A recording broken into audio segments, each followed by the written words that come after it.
Truck driver Parminder Singh के साथ घटी एक बेहद खौफनाक घटना। ऐसी घटना जिसके बाद परमिंदर ने ट्रक ड्राइविंग का काम ही छोड़ दिया।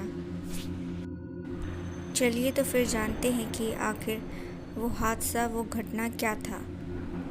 एक बार की बात थी, परमिंदर जो कि पेशे से ट्रक ड्राइवर था, वो अपने सहायक के साथ एक वीरान रास्ते से अपने ट्रक में सामान लोड कर जा रहा था। और तभी जो है, अचानक से ही मौसम की खराबी के कारण उन्हें पास ही के एक गेस्ट हाउस में रुकना पड़ा। यहाँ पर जब वो गए तो उन्होंने देखा कि उस गेस्ट हाउस के अंदर सिवाय एक इंसान के कोई और दिखाई नहीं दे रहा था, और वो था गेस्ट हाउस का मालिक। तो परमिंदर ने जो है उस गेस्ट हाउस के मालिक से कहा, यहाँ पर कोई कमरा खाली है? इस पर उस आदमी ने कहा, यहाँ पर तो आज पूरा गेस्ट हाउस खाली है, कहो तो पूरा का पूरा तुम्हारे लिए बुक कर दूँ।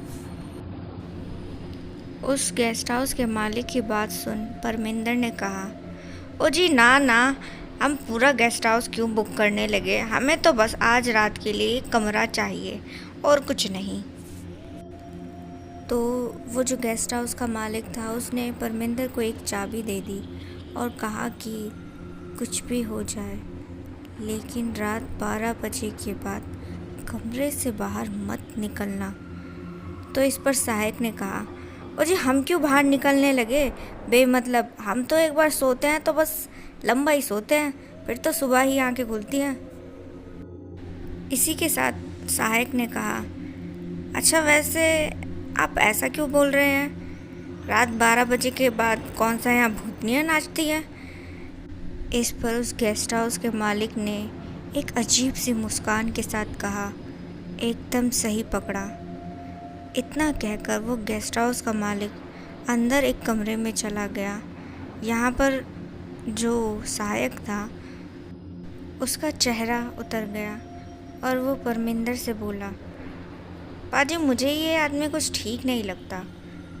तो इस पर परमिंदर ने कहा, और तुझे कौन सा अपनी बंतों का ब्याह इससे करवाना है, चल छोड़, चलकर आराम करते हैं। इस पर सहायक ने कहा, पाजी बंतों का नाम मत लिया करो, मेरी एकलौती प्यारी बहन है, आप जानते हो ना कि मैं उसके लिए कितना संवेदनशील हूँ। परमिंदर ने कहा, ओ यार तू रोया कर मत, इतनी छोटी छोटी बातों पर रोने लगता है, चल चल चल कर आराम करते हैं। और फिर वो दोनों चाबी लेकर कमरे में चले गए।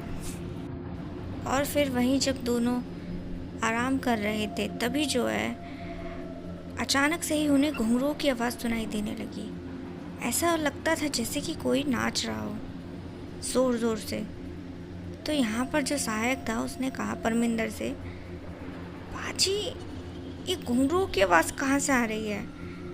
तो यहाँ पर जो परमिंदर था, उसने कहा, और मुझे क्या लगता है कि ये जो गेस्ट हाउस का मालिक था ना, ज़रूर यही कुछ कर रहा है, इसको लगता है नाचने वाचने का शौक है और यही घुंघरू पहनकर डांस वांस कर रहा है, चल चल कर देखते हैं। तो इस पर सहायक ने कहा, अरे नहीं पाजी, लेकिन उसने तो कहा था कि हमें रात 12 बजे के बाद कमरे से नहीं निकलना है। तो इस पर परमिंदर ने कहा, ओए मैं जानता हूँ और इसकी वजह भी जानता हूँ, वो नहीं चाहता कि हम उसे नाचते हुए देखें, इसीलिए उसने ऐसा बोला, चल चल कर देखते हैं ना।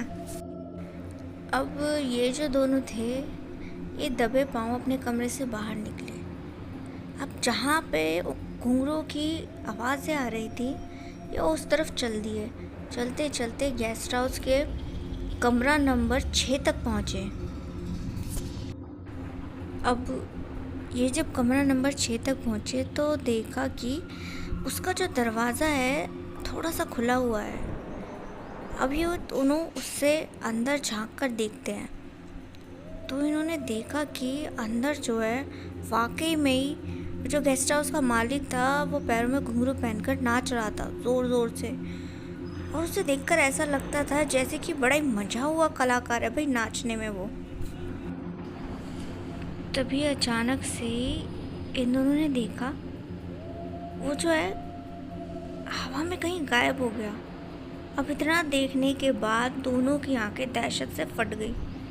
भाई, एक इंसान अचानक से आंखों के आगे से धुआं बनकर जब गायब हो जाए तो किसी की भी हालत ख़राब हो जाए।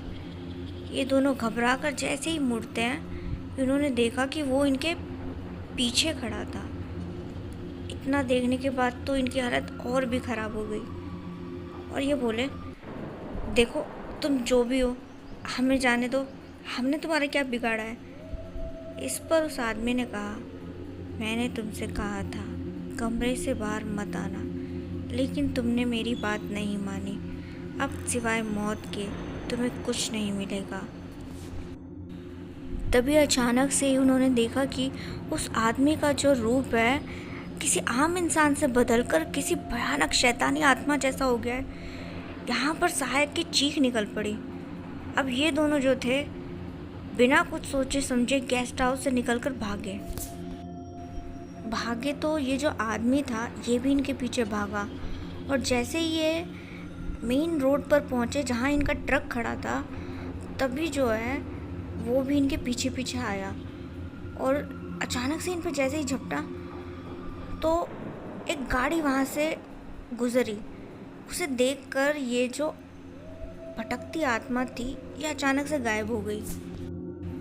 यहाँ पर परमिंदर और उसके सहायक जो था मौका पाकर तुरंत ही अपने ट्रक में बैठकर वहाँ से रवाना हो गए